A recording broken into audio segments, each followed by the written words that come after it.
Here are the answers to some of the questions about the Apothecary Diaries that you might have thought about.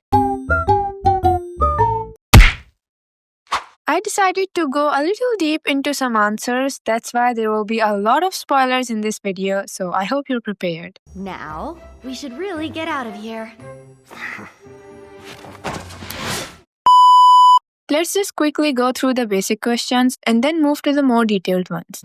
Alright, what's the setting of the Apothecary Diaries? The series is set in a fictional country inspired by the Imperial China. It follows Maomao, a young apothecary who is sold as a servant in the Imperial Palace, where she uses her medical knowledge to solve various mysteries. What are the sources? It have two different mangas, a light novel and a web novel. The novels are written by Natsu Hyuuga and the mangakas are Katagai and Kurata. Now, what's the difference in their mangas? Well, other than the art style, Katagi's manga version is more concise and focuses more on the interaction between the characters, like the romance and the character building, while Kurata's version focuses more on the mystery part. In some places, it's also a little more faithful to the light novel, but it's a bit slow on the update. What's the difference between the light novel and the web novel? The story is mostly the same in both of them, but there are some small changes. The web novel is basically the original version. It's written first by the author. It feels a bit more dark and more serious. Romance is very slight and not super obvious. While the light novel is the published version, the edited version of the novel. It have nicer writing and better flow. Some of the darker scenes are removed or made softer by the author. Romance between the characters like Maomao and Jinshi is easier to see. And it's meant for the wider, more general audience, and it's also the one that is officially translated. Now, some of the scenes are only in one version. There are unique parts in both the web novel and the light novel. So if you're a big fan, it's fun to read both for the full story. Which volumes of light novel does Season 1 and Season 2 covers? Season 1 of the anime covers the first 2 volumes, Season 2 covers the 3rd and 4th volumes.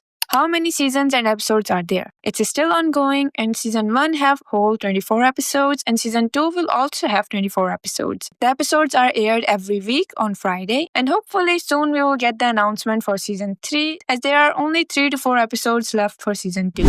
What is Maomao's full name? Maomao's full name is Khan Maomao, as she is the daughter of the high-ranking tactician Khan La Khan, who is also the head of the La clan, though she is commonly referred to as Maomao or Xiaomao and would never introduce herself with her full name. What's Jinshi's real name? Kazukitsu is Jinshi's real name, while Moon Prince is the title. In the Empire, only 2 people have the character Ka in their names, the Emperor and Jinshi.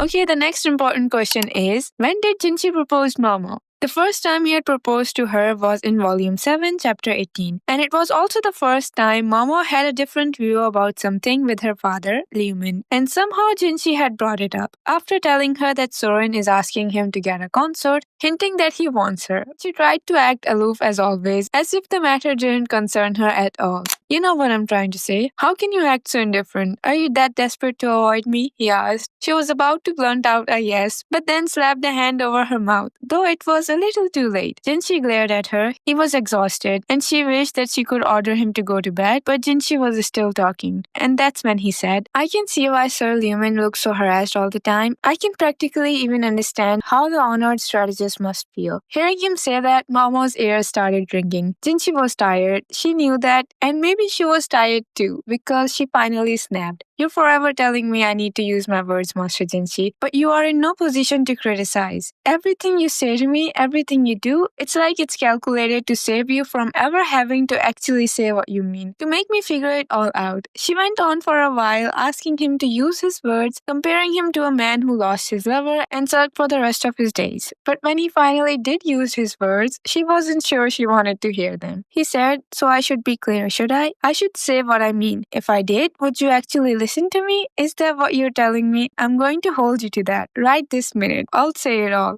Don't plug your ears, listen to me. He grabbed her hands as she was in the process of trying to put her fingers in her ears. He was looking at Maomao, but somehow he seemed almost embarrassed. Finally, he managed, now listen to me, Maomao. Listen close. I'm going to make you my wife. He said it. He actually said it. To her, it sounded like a death sentence. He was blushing, but Maomao was completely pale. Now at that time, she sees him more as a higher status person and saw his proposal more or less like a command. But later in the volumes it all played out. Here we got Jinshi giving his heart out as he couldn't quite bring himself to meet her eyes. Yet he didn't let go of her breast. An uncomfortable feeling hung between them. At length he sighed, "Be that as it may, you're right that with things as they stand, making you my wife could only harm you. Neither of us wants that. For you I will remove every obstacle that keeps us apart. One day, just know that." With that, he buried himself under the covers. "I won't let what you fear come to pass, I swear it." And then he slept peacefully. And just so you know, he actually fulfilled his promise later in the volumes. Okay, let's move on to some lighthearted questions, maybe the recent ones too. Does Lihaku buys out Byron yet? Sadly, even in the latest volume, he's still working hard collecting money to buy out his love. How old are Maomao and Jinshi? There is a misconception that they are 5 to 7 years apart. But the truth is he's just 1 year older than her. She was 17 at the start and Jinshi was 18. What's the emperor's name? I'm not sure if it's his real name, but Aruo calls him Yang. It might just be a cute nickname, as she also calls Jinshi Hyui. Who is Soren? It's confirmed in volume 14 that she is in fact Aruo's mother, making her Jinshi's biological grandmother. Speaking of grandmothers, is the granny really Maomao's grandmother too? It's Joy! This one might be a speculation, but when a fan asked the author if the granny was Feng Shen's mother, she had replied with, "You are sharp," which could mean that she is Maomao's grandmother. What's Lahan's older brother's name? This one is for the light novel readers who are still catching up to the story. They'd know that it's a literal question in the story as well, because almost no one calls him by his actual name, only calls him Lahan's older brother, and all his attempts to introduce himself are usually interrupted or brushed off before he could finish. Next question, did the emperor really love Aruo? The answer is yes, but it was mostly one-sided. He promises her so many things, but not the freedom. And Aruo really just wanted her freedom. She looked at him as a friend and a little brother. But he didn't look at her that way. And as she was the daughter of his nursemaid, aka Soren, she couldn't deny his proposal. That's why she even asked Maomao if she wanted a way out after she got to know that Jinshi has summoned her to his part of the palace. But Maomao had made up her mind, and at that time she was with Yui, so they brushed it off as nothing. After she said that she'd make sure to negotiate as best as she could so she won't regret anything. Okay, let's go a little deeper and the most asked question, will Maomao and Jinshi end up together? The short answer is yes. And the longer version with some scenes is that yes, they do start to have feelings for each other. I recently read the fan translated version of volume 15 and there was a scene between Chu, Basin, Maomao and Jinshi where Chu suggests that Maomao goes to eat out with her and Basin decides to join them because he didn't want the woman to go out alone at night. Meanwhile, Jinshi tried to tell them that he couldn't go outside since he's a very important person and all. And my heart just melted because Maomao understood him without him saying that he wanted to join them too. So she rejected the offer, making the excuse that she's tired and that she wanted to eat the porridge made by Soren. This scene was so cute and it showed how far Maomao has come. And in the light novel volume 14, there's also a scene of Jinshi holding himself from getting too close to her and from keeping his distance. And then there was Maomao who was literally teasing him about it. It's near the end of the volume, all the mystery part was done already and Jinshi was sitting there with an empty cup when Maomao poured him more juice. He gazed at Maomao and then gently reached toward her. He looked at her like he was going to take her hand, but then stopped. "You're not going to touch me, sir?" Maomao asked, and he looked awkward. "I want to. More than that, I want to hold you close, as tight as I can," he said. "And yet, you don't," she said teasingly. This was from the man who had never hesitated to put his hands on her, no matter how many times she told him not to. Then again, lately he almost seemed to avoid her, even when he'd been hauling her around like a stack of rice earlier that day. I'm holding back. Otherwise, I fear I won't be able to control myself. I always love how honest he is with her, and I'm so glad that she starts to do the same. "You won't, sir?" she asked. "No, I won't stop at holding you close. I'd bite you, I'd lick you," he said, and Maomao gave him a mild scowl/glare and said, "A chill just went down my spine." But you know what she thought? that it was the pronouncement of straight up freak, even if he could probably get away with it on the account of being so handsome. Now that's rude, Jinshi said, but he didn't look angry, just a bit resentful. Then, since I'm already being rude, Maomao said, suddenly finding that she wanted to tweak him just a little bit more. She drank down her juice, but then she ran a finger along the condensation on the glass. She took her damp finger and placed it on Jinshi's wrist. He choked and froze. She felt his wrist twitch. Then she basically traced her finger from his wrist to the back of his hand and lightly pressed on the nail of his middle finger before pulling away, making Jinshi grumble. Yes, sir? She asked innocently. Now, I don't know what she did, but Jinshi awkwardly said that she might make a better person than one might suspect. To which Maomao pursed her lips. Is that supposed to be a compliment? She asked. Jinshi, meanwhile, was anxiously looking anywhere but at her. Maybe it was a little too soon for that sort of tease, she thought. And the thing was that the carriage had just set off, and they would have to endure the awkward atmosphere all the way back to the capital. Also, there are my favorite scenes of them in volume 13 too, where Jinshi hugs her after she gives him a reality check. And there are many more in other volumes as well. So I hope it answers your question. However, the story is still ongoing, so the question of whether or not they'll get married, it's not really answered yet. And I have this fear that the author will either have them get married or they will both get the jobs they want. And the same with the question of whether or not Jinshi will become the emperor.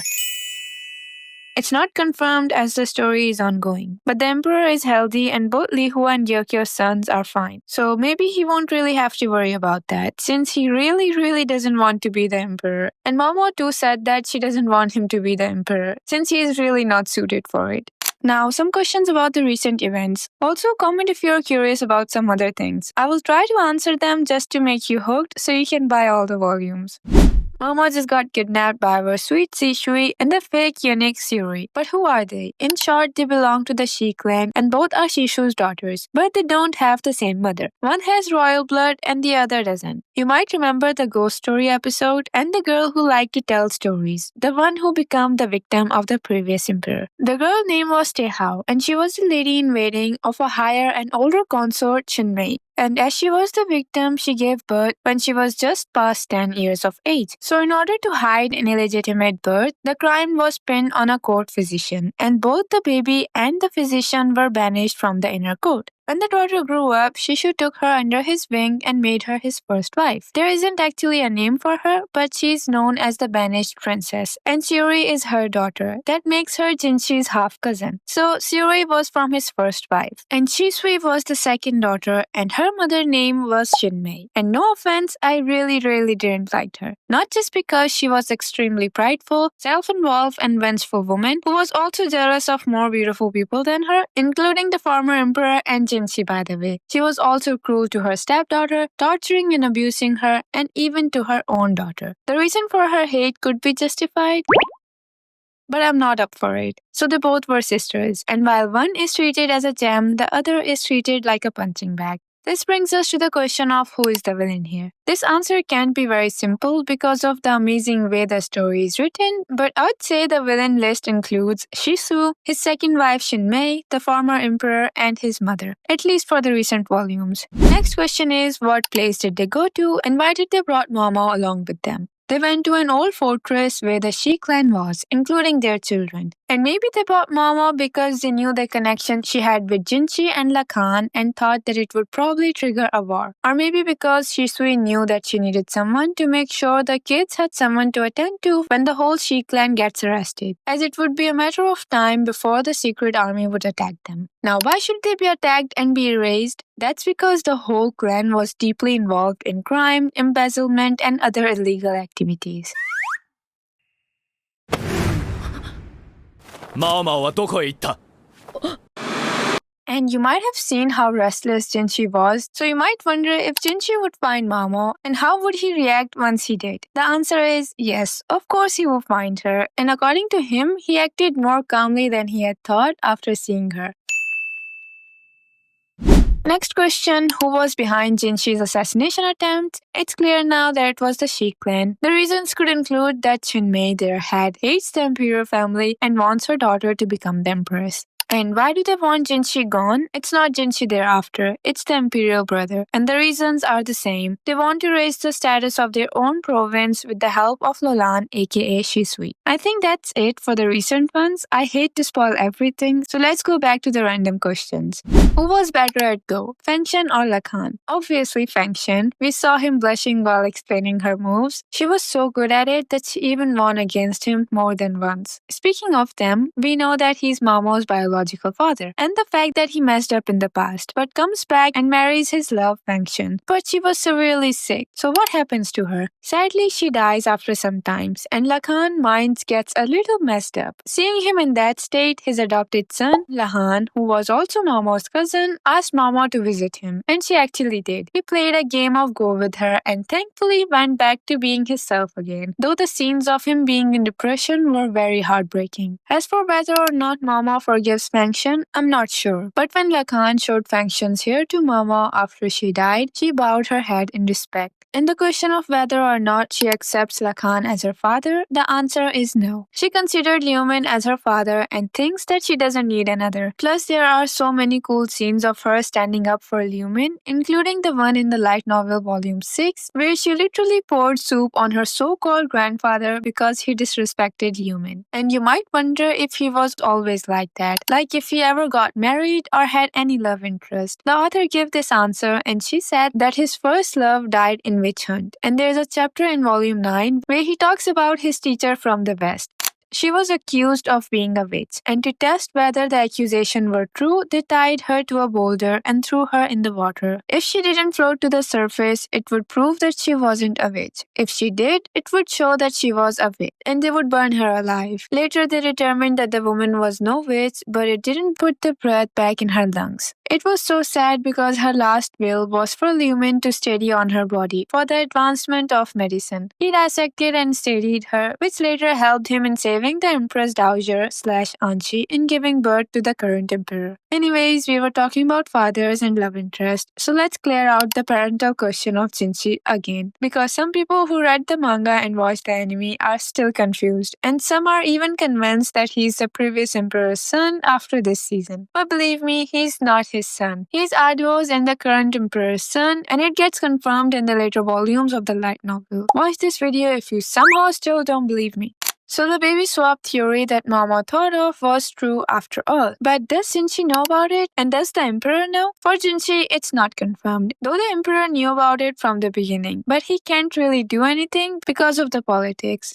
Another father that you might have questions about is Gaoshun. I mean, he's an amazing written character as it is, but why did he have to be a eunuch? The story was that he did something to piss off the empress, and then she took his name and made him a eunuch. But that was just a story. He was actually a part of the Ma clan, which is a well-known clan and is meant to protect the imperial family. Before being with Jinshi, he was with the emperor himself. And when he went undercover to be with Jinshi, he let go of his name and this rumor starts. In short, he was never a eunuch. Plus, you might remember him drinking the same medicine as Jinshi in season 1. He would have not been drinking it if he were already a eunuch. Now we have Basin, his son. People might think of him as a rude character or something, wondering what's wrong with him. So let me tell you firstly that he is a very dedicated bodyguard who would sacrifice his life for Jinshi, and that he has this superpower where he doesn't feel pain like normal people. But he also has a fear of women. This may sound weird, but it's because of her trauma. Another fact is that Basin's mother was Jinshi's nursemaid. So in a way, Jinshi has always felt like he had stolen Basin's mother from him. And as I said, he might seem immune to pain. And there was this time when Basin had been set on seeing his mother. Those abilities had been turned upon his sister and the serving woman. Usually they were able to talk him down from his tantrums, but not that time. With his child's hand, small and red like maple leaves, Basin had grabbed his sister's arm and had broken it. He had been 6 at that time. On account of that incident, Basin had begun to live separately from his older sister and brother. Jinshi first heard this story when he was more than 10 years old, after Gaoshun had had seen him teasing Bastian for trying to keep his distance from the ladies in waiting. Women are such fragile creatures, he had said, but he might have seen that he doesn't act all distant with Maomao. And in a way, Jinshi finds it odd, but he believes it's because he knows that she can take care of herself and isn't as fragile as the other women. I added this question even though I don't think many people are interested in him. But if you are wondering if he gets any love interest whom he promised to always protect, then the answer is yes. And you'd be very happy to know who she is. The lucky girl who will be with him will be the youngest consort, Lishu. That answers another question of whether or not will Lishu ever get happiness in her life, where she is surrounded by people who care about her and do not make fun of her. But sadly, before all that, she went through some other painful things, far worse than we have seen in the anime. But she does get happiness, and that's all that matters. Okay, next. You might have seen this picture roaming around the internet, so you might wonder, who is he? And where is Jinshi? Is he Jinshi's rival? Well, he's one of my favorite characters, and though he's already shown in the anime, he appeared in the novel a bit late. He's a bit older than Maomao in Jinshi. He's a quick thinker and can remember all the faces. Due to his careful and persistent work, Maomao even calls him Gaoshun too. Plus, he have a very tragic story, as his sister and mother were killed in front of him. And we get to know about him and his revenge plan in volume 11. Random fact, his true name was never actually revealed. As for if he's Jinshi's rival or not, he does propose to Maomao 2 times, but he doesn't really like Maomao. And I believe he only do that to tease Jinshi, because she doesn't like him either. I mean, when he was proposing to her, she was thinking of Jinshi's reaction. However, Jinshi don't know any of that and gets pretty jealous because of him, especially after Chui accidentally tells him that he had proposed to Maomao. This scene is also in volume 11, chapter 2, where Maomao just got back from the village after solving things with Ryukyusen, and that's where the second proposal takes place. But this time it was not just for a dance, but for marriage. Jinshi come out of the room with Chui and Gaoshun, and from the moment Maomao saw the grin on Chui's face and the way Gaoshun was pressing a hand to his forehead, she had a bad feeling about this. Jinshi too did not look like he was in a very good mood. Chui told me everything, he said. I gather you enjoyed yourself at the farming village, he asked. When I first read it, it gave me such a deja vu. She thought she hadn't seen him in this kind of mood for a while. You and this man, Ryukyusen, it sounded like you're awfully close, Jinshi continued, saying pretty much what she'd expected. I'm not sure I'd say that, sir, Maomao replied. Oh, is that so? Maomao glared at him. Chui stuck her tongue out and playfully bobbed her head on the forehead. Gaoshun looked at his daughter-in-law as if lost for words. Though in Chui's defense, she was just doing her job. Then why were you so intent on going with him specifically to that village? He asked. Because I know 1 carriage is cheaper than 2. Besides, I thought it might be useful if we could share information with each other. She explained, but her reasoning did not seem to satisfy Jinshi at all. And soon it appears as a high wall come in front of Maomao. Jinshi had risen from his seat and was standing smack in front of her. Yes, sir? She asked. Jinshi continued to look less than pleased. It has come to my attention that this man with whom you claim not to be especially close recently proposed marriage to you. At least this time he was to the point. I'm given to understand that it was a joke, sir, she replied. Does one say such thing in jest? He asked. Believe me, he's the overthinker in this relationship. I mean, I have accepted it as a fact. Perhaps it was a social convenience, like the hair stick Master Lihaku gave me at the garden party. She recalled the whole scene they had, and for the record, Maomao for her part had faith that there will be no problem if she were upfront and honest with him. And it was the right thing to do, because Jinshi felt silent. Though he looked like he very much wanted to say something, but he didn't.